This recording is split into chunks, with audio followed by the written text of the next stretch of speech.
बारिश में आए मेहमान।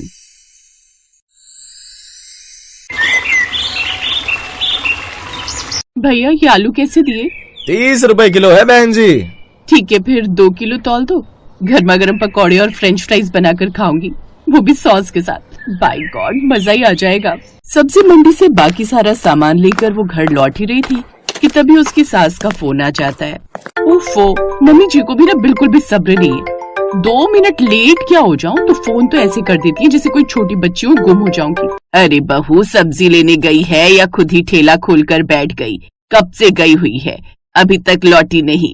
कहीं चाट पकौड़ी खाने तो नहीं बैठ गई? मम्मी जी अब पूरी मंडी मेरे अकेले के लिए तो खुलती नहीं है, और ना ही वो सब्जी वाला मेरे रिश्तेदार लगते हैं जो मुझे सबसे पहले उठकर सब्जी दे देंगे। बस चबर चबर तो जितनी मर्जी करवा लो इससे। अब जल्दी से घर आ जा, और सुन आते आते नुक्कड़ से मेरे लिए 8-10 समोसे भी पैक करवा लियो। लो इनकी खुद की जीभ चटोरी हो रही है और मुझे बोल रही है। अब मानसी समोसे लेने के लिए चली जाती है। कुछ देर बाद वो जैसे ही अपनी गली में पहुंचती है तभी आसमान में काले घने बादल घेर आते हैं।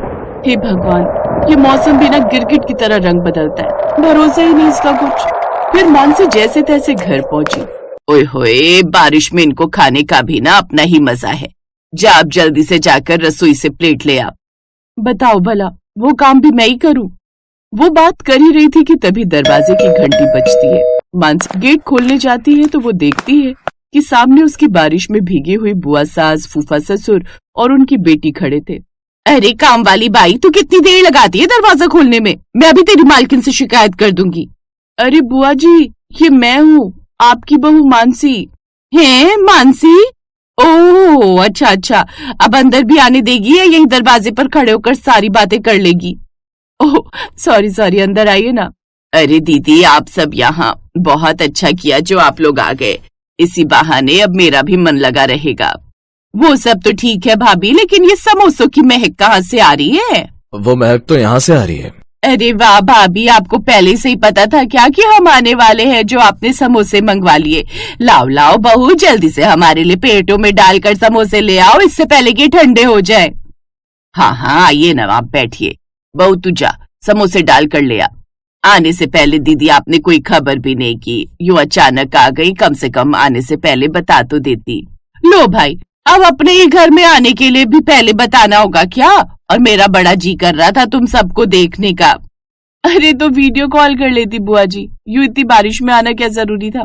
मेरा मतलब है कि आप इतनी बारिश में आए तो आपको तकलीफ हुई ना। हाँ चलो खा लेते हैं। हाय कहाँ से आए ये भुक्कड़, 1 मिनट में सब समोसे चट कर गए। बहू ये समोसे सब निपटा गए, मुझे तो चखने को भी नहीं मिला। तो मैंने कौन सा खाया मम्मी जी? अरे बहू अब तो यहाँ खड़े खड़े हमारी शक्ल क्या देख रही है? पहले ये बर्तन उठाकर रसोई में रख दे और उसके बाद यहाँ पोछा लगा दे। जी बुआ जी। कुछ देर बाद मम्मी जी खाने में क्या बनाना है? बहू बाहर का मौसम देखकर तो तेरे फूफा जी का मन मुर्गी खाने को ही बोलेगा, लेकिन आज मंगलवार है तो नहीं खाएंगे। अब उसके अलावा उन्हें क्या खाना है वो उन्हीं से जाकर पूछ ले, नहीं तो कहीं फिर गुस्सा हो जाए कि मुझसे नहीं पूछा। अच्छा ठीक है, मैं उन्हीं से पूछ लेती हूँ। अब मानसी उन्हें ढूंढती हुई गेस्ट रूम में जाती है और वहां पहुंचकर देखती है कि वो सब गेस्ट रूम में नहीं होते। अरे ये क्या, ये मेहमान कहाँ चले गए? तभी उन्हें उनके बोलने की आवाज ऊपर वाले उसके कमरे से आती है, जिसे सुनते हुए वो भी ऊपर जाती है, जहां वो देखती है कि वो सब उसके कमरे में कब्जा करके बैठे हुए हैं। ये देखकर तो उसको जैसे चक्कर आने लगते हैं। हे भगवान, ये क्या हो रहा है? ये सब मेरे कमरे में कुंडली मारकर क्यों बैठ गए? बुआ जी, फूफा जी, आप सब यहाँ? आपका कमरा, मेरा मतलब गेस्ट रूम तो नीचे है। हाँ अच्छे से पता है मुझे, ये तेरा घर बाद में बना, पहले मेरा मायका था। लेकिन वो क्या है ना, मुझे बारिश ना बड़ी पसंद है, और खासकर बालकनी में बैठकर चाय की चुस्कियां लेते हुए उसे देखना। ओए होए क्या मजा आता है। और नीचे वाले फ्लोर से बारिश नजर भी नहीं आती ठीक से, इसलिए हमने सोचा हम ऊपर वाले फ्लोर पर शिफ्ट हो जाते हैं, तब तक तुम नीचे गेस्ट रूम में शिफ्ट हो जाओ। हे भगवान, अब यही देखना बाकी था, अपने घर में गेस्ट बनकर रह गई मैं तो। अभी तो मानसी आगे आगे देखना जाने क्या क्या होता है। अब बहू तू ऊपर आ ही गई है तो ऐसा कर, सबके लिए गर्मा गर्म चाय बना कर ले आ। हाँ सही कहा, बारिश में गर्मा गर्म चाय बालकनी में बैठकर पीने का मजा ही अलग है। जी अभी बना कर लाती हूँ। मानसी रसोई में जाती है और सबके लिए चाय बना कर ले आती है। ये लीजिए आप सबकी चाय। फूफा जी, मैं ये पूछ रही थी कि आप डिनर में क्या खाएंगे? बारिश में तो मन मुर्गी खाने का कर रहा है, लेकिन आज मंगलवार है तो वो दूसरे दिन बना लेना। आज ऐसा कर बहू तो शाही पनीर बना ले। लेकिन पनीर तो घर में नहीं है फूफा जी। क्या भाभी, वो तो कॉमन चीज है, घर में रखनी चाहिए ना। कभी किसी का पनीर टिक्का खाने का मन किया तो। हाय, मेरा तो नाम सुनकर ही दिल खुश हो गया। भाभी ऐसा करो, इसके साथ साथ ना आप थोड़ा पनीर टिक्का भी बना लेना। अब मानसी छाता लेकर बारिश में कीचड़ में लथपथ हुए बाजार जाती है और पनीर लेकर घर की ओर आई रही थी कि तभी अचानक कीचड़ में उसका पैर फिसल जाता है और वो नीचे गिर जाती है, जिससे उसकी कमर में चोट आ जाती है। हाय, ये तो सुषमा की बहू है, इसे जल्दी घर ले चलो। आस पड़ोस की औरतें उसे किसी तरह घर पहुंचाती हैं, जहां सभी लोग उसे देखकर चिंता में आ जाते हैं। हाय, ये बहू को क्या हो गया? बहू, अब तुझे कुछ भी काम करने की जरूरत नहीं है, तू आराम कर, बाकी का घर का काम हम संभाल लेंगे। लेकिन बुआ जी, आप मेहमान होकर। मेहमान हम बाद में, पहले हम एक परिवार हैं, जो भले ही अलग अलग रहते हैं लेकिन मुसीबत आने पर एक साथ खड़े होते हैं। ये सुनकर मानसी खुश हो जाती है और मुस्कुराने लगती है। अब उसे समझ आ जाता है कि जरूरी नहीं कि बारिश में आए हुए मेहमान मुसीबत ही लाए, कभी कभी वो मसीहा भी बन जाते हैं।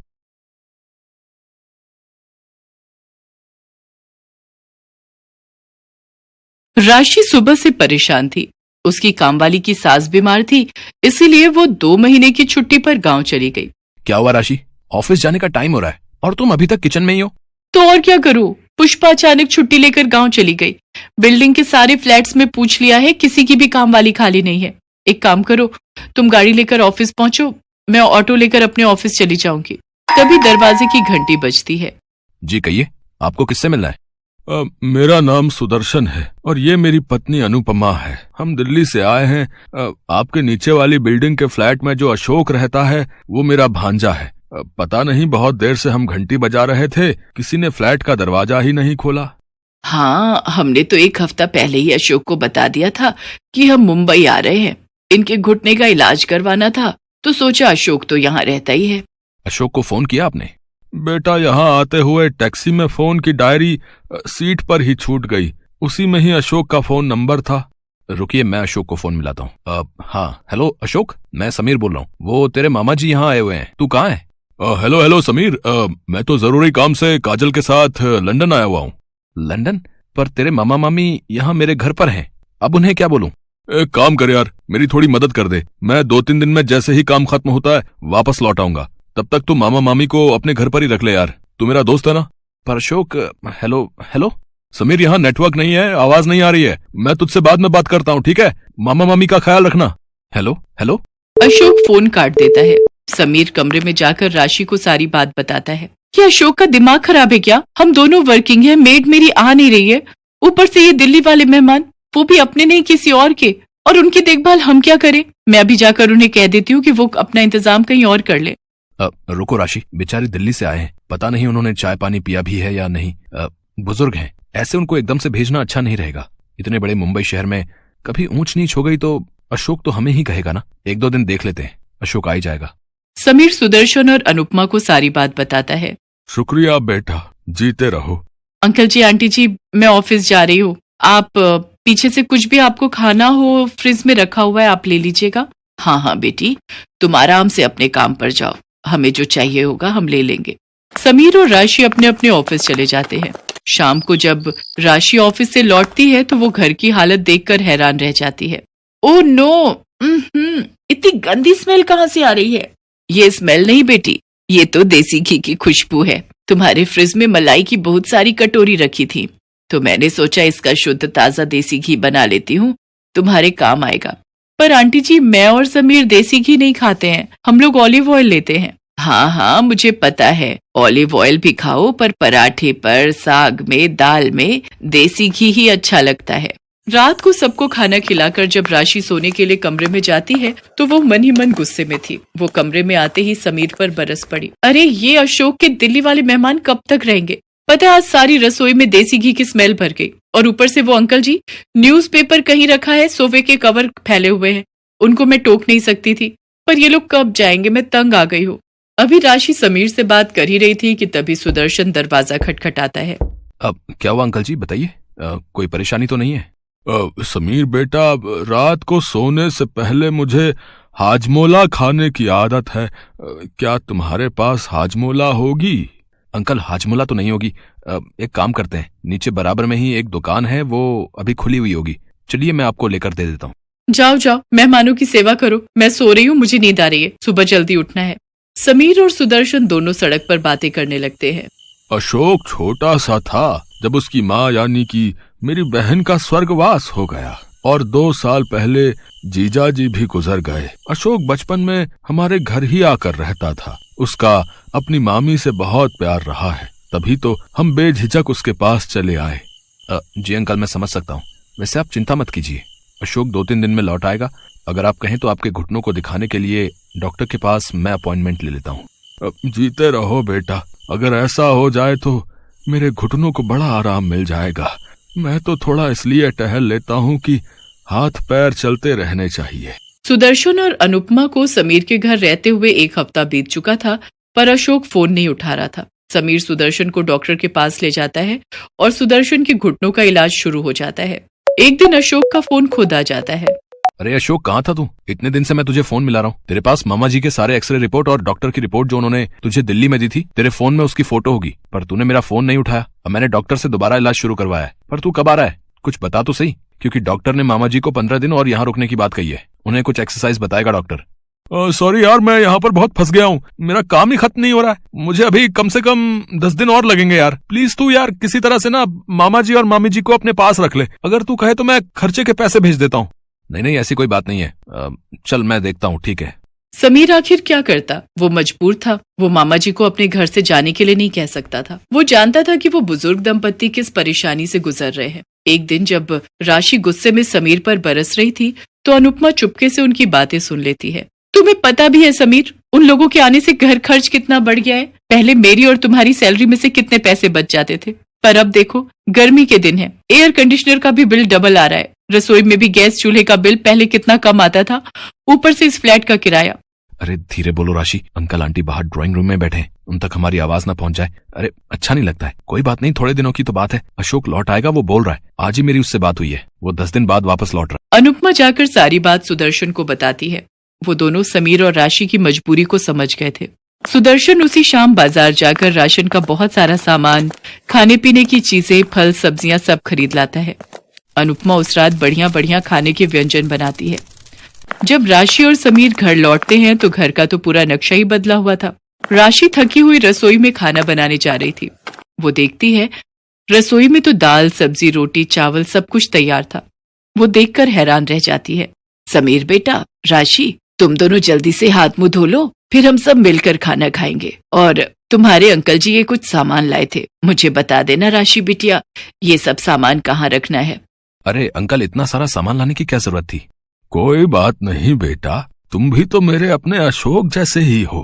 उस दिन से राशि और समीर मानो सुदर्शन और अनुपमा से इस तरह घुल मिल गए जैसे कि वो उनके लिए पराये नहीं सगे ही हो। कुछ दिन तक अशोक वापस नहीं लौटा, पर समीर और राशि को अब इस बात की कोई परवाह नहीं थी। वो दोनों सुदर्शन और अनुपमा के आने से बहुत खुश थे। और एक दिन सुदर्शन और अनुपमा जब दिल्ली वापस जाने लगे तो अशोक लौट आया। समीर बेटा, राशि बिटिया, तुम दोनों ने हमें अपनों से भी बढ़कर प्यार दिया, ये बात हम कभी नहीं भूलेंगे। जाने से पहले हम तुम्हें कुछ देना चाहते हैं, इसे बड़ों का आशीर्वाद समझकर रख लेना, मना मत करना बच्चों। अंकल, ये चाबियां कैसी? मैं कुछ समझा नहीं।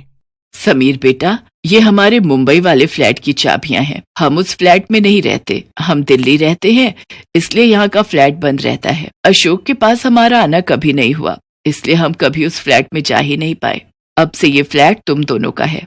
हम जानते हैं तुम यहाँ इस फ्लैट में किराए पर रहते हो, अब तुम्हें किराए पर रहने की कोई जरूरत नहीं है।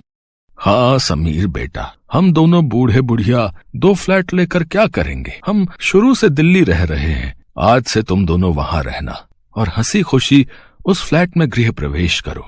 पर मामा जी, वो फ्लैट तो आपने मुझे देने के लिए कहा था। चलिए मामा जी, मामी जी, आपकी फ्लाइट का टाइम हो रहा है। चलो राशि, हम मामा जी और मामी जी को छोड़ने चलते हैं। राशि और समीर सुदर्शन और अनुपमा को छोड़ने एयरपोर्ट चले जाते हैं और अशोक उन्हें जाते हुए देखता रहता है। वो जानता था कि वो कहाँ गलत था। Thanks for watching.